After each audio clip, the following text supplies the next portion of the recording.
people presenting solutions everywhere, be it through the political circles, spiritual leaders, to more progressive movements offering self-sustainable solutions, many people seem to have a plan of how to fix the world. Others say all is just as it's supposed to be, and all we need to do is go with the flow, focus on love and light, and everything will be good. Visionary ideas are good and great to have. However, hopes based on ideals can shatter into nothingness if there is no foundation to build it on. The popular notion is that we must do, act, or vote, and it seems most folks want just someone to tell them what to do, so they don't have to think too much on their own. The question is, what are we really able to do if we don't even know ourselves? What is humanity? Yes, we are all one, but are we all truly the same inside, seeing, thinking, feeling the same way? Who is to say what is good for the world and what is not? The issues the world faces, the destruction, greed, genocide, economic meltdown, cannot and will not be resolved until man faces himself and does the work to gain self-knowledge beyond worship of the ego. Humanity is deeply conditioned through culture, society, religion, media, nationalism, education, government, and all kinds of illusionary beliefs. Before we can offer any solutions, we need to become aware of this conditioning and do the work necessary to truly understand ourselves with our mechanical reactive behaviors, emotional addictions, and our biases to automatically reject information that conflicts with our worldview. Honest self-work takes effort and courage, as one will have to confront the social conditioning and programming as well as the lies one is telling oneself in order to fit in. If one is sincere with oneself, this process will lead inevitably to confront the lies in the world, and one starts to see the world more as it is, not as one likes it or assumes it to be. This results in a rise of consciousness and awareness, moving from subjectivity to a more objective view, letting go of the false conditioned self and embracing one's higher self based on truth, knowledge, and essentially love, which is a higher state of being and not merely an emotional state. The more we see ourselves and the world objectively, the wiser our choices become, and our resulting actions will have lasting positive impact. This work is to be done within and without, for both are interconnected. Much like when Neo woke up in the film The Matrix, the view is not necessarily pleasant once the illusions, buffers, and programs have been dislodged. Only truth will set us free. Once we can see, especially the unpleasant aspects of our reality so many people like to ignore, we'll have a better understanding of what to do.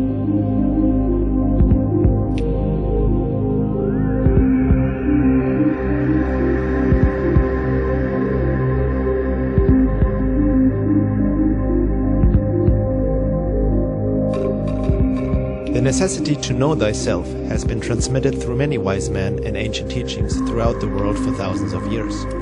However, the depth of these teachings and the required work to attain a higher state of consciousness has been distorted and watered down in the New Age arena and conscious movements these days, some of it even deliberate in order to steer people away from truth.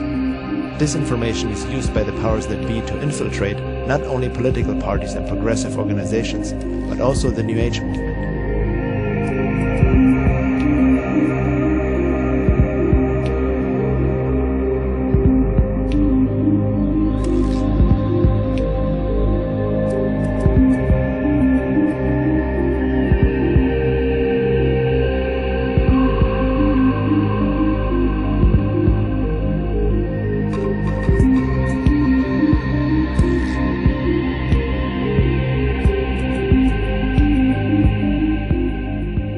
Religion has been used to control society for ages. The New Age movement, with its many distorted teachings, seems to become the new global religion, vectoring people into complacency and conformity with an oversimplified understanding of "we are all one" or "all you need is love." Many people already believe that they are awake and aware, yet they are merely dreaming to be awake. As a matter of fact, what we see nowadays in the New Age is similar to followers of dogmatic religions: blind belief, wishful thinking, emotional projections, and lack of critical thinking. Effective disinformation always contains a good amount of truth to lure the seeker in, but enough lies to steer the person away and keep them in a subjective tunnel vision. The same can be said about the many self-help gurus out there and many others who claim to know the way to happiness and abundance. They are here to help you help yourself, giving techniques of how to attract and manifest money, a fulfilling relationship, the perfect job, lover, and so on. while they make millions of the desperation of the people who seek happiness and a way out.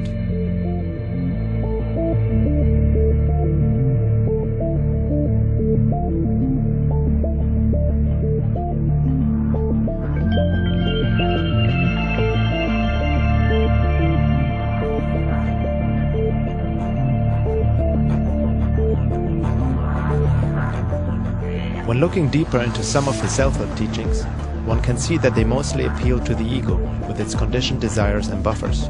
They promote and push to follow desire without truly trying to understand where they come from to begin with. In a sense, what is sold today as spirituality and self-work is quite the opposite of what the classical esoteric traditions have passed down.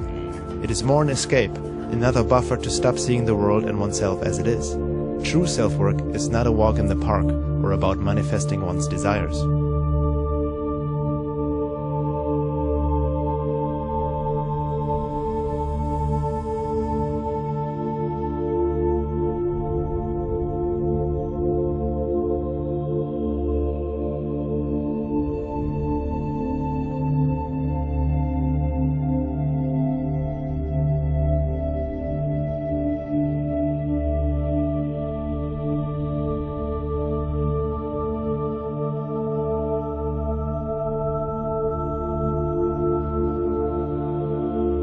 That is not to say that all prominent authors and teachers are misleading on purpose. They themselves can be duped and spread disinformation unknowingly, even if their intent is well meant. Most of them have more knowledge about marketing and selling themselves than understanding of spiritual work. It's not black and white, but lies are mixed with truth, so discernment is key. The truth about our world and humanity has been suppressed for thousands of years, and it certainly won't be revealed on Oprah anytime soon.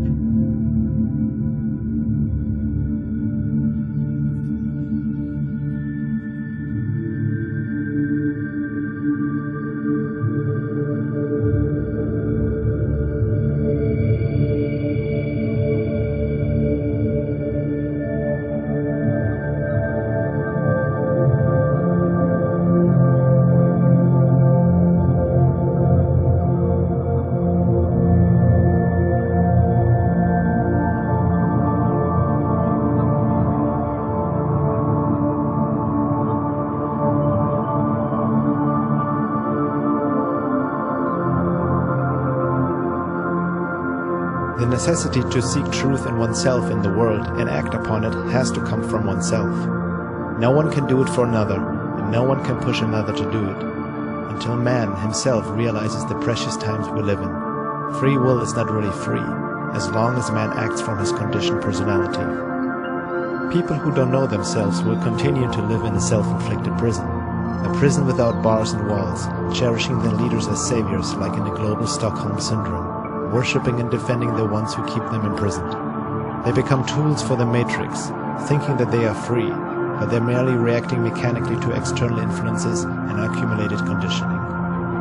No change is going to happen by simply forwarding the newest conspiracy videos, questionable New Age teachings, and dubious channel material, meditating on love and light, striving for sustainable solutions, or just protesting with some banners and slogans.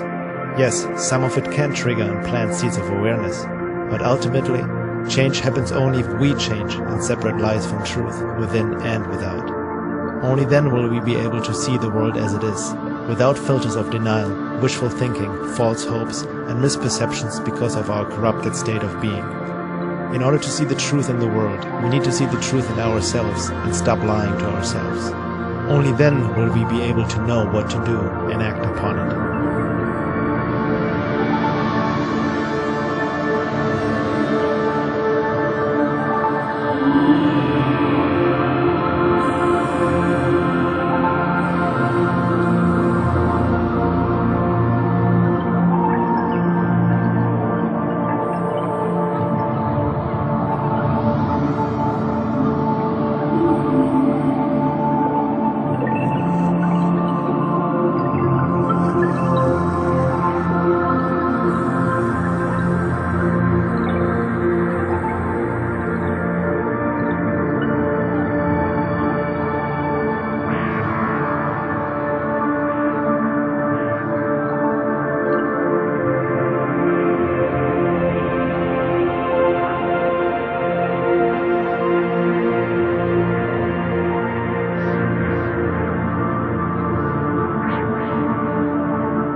During this time of transition, there is an awakening happening, no doubt. However, we are also in the age of deception, and if people don't know themselves, they will mistake reality for illusion and illusion for reality. The term awakening needs to be carefully looked at, because people can awaken to merely another form of illusion and dream of waking up while still being asleep. On the other hand, self-work can easily turn into a narcissistic activity if one is too absorbed with oneself or has no network that can give objective feedback and mirroring. The solutions presented by various conscious movements these days and other people who have good intentions are not bad in themselves.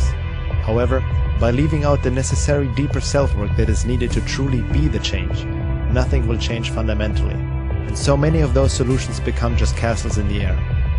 It is also the prerequisite to seek truth in the world, for one's perception needs to be clear in order to discern lies from truth. Honest self-work goes hand in hand with looking at global issues that seem to be ignored by many self-proclaimed conscious people who want a better world. Be it 9/11, Zionism, psychopathy and pornorology, the UFO phenomena, and many other secrets present and past. There is still much we have to come to terms with before any form of golden age is going to manifest. Suppression of knowledge is the name of the game. There are traps and dead ends on the path towards awakening, and there are forces that do their best to keep humanity asleep. It is no coincidence that much of this crucial esoteric knowledge has been filtered out and is hard to come by in today's spiritual, conscious, and New Age movements. Knowledge protects, ignorance endangers.